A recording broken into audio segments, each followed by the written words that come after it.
بسم اللہ الرحمن الرحیم۔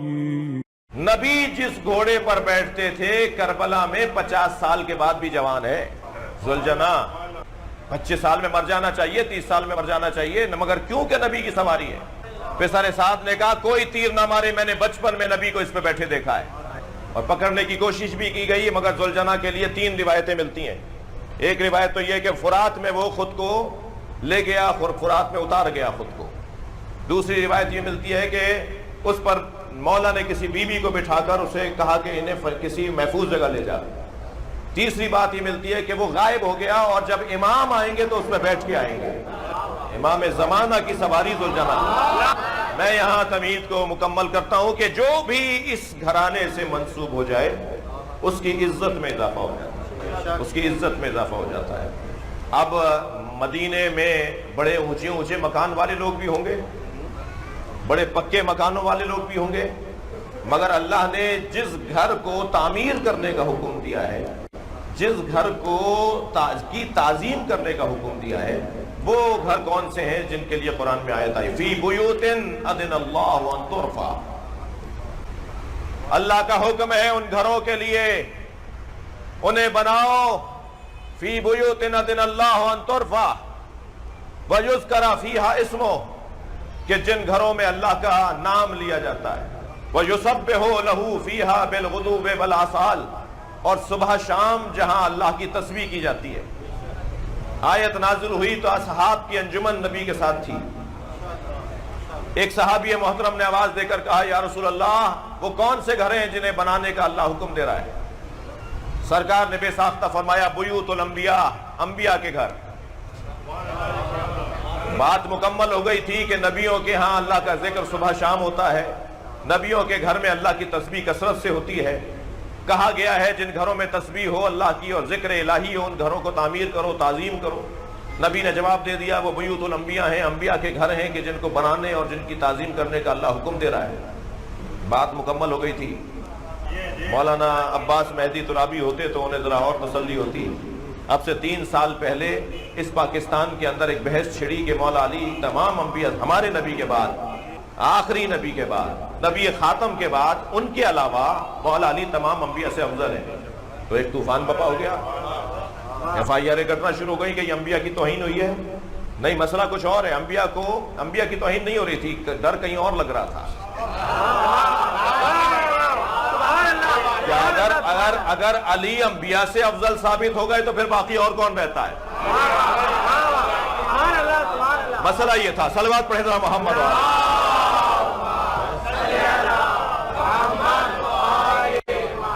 تو عزیزان گرامی، وہاں بہرحال بہت گفتگو رہی اور الحمدللہ وہ کامیاب موقف رہا، اور بہت ہی اچھا انداز سے آپ نے اپنا مقدمہ لڑا، اور بات روشن ہوتی جا رہی ہے، گفتگو اور روشن ہوتی جا رہی ہے۔ مقدمہ اور موقف آپ ہی کا ہے جو روز بروز روشن ہوتا جا رہا ہے۔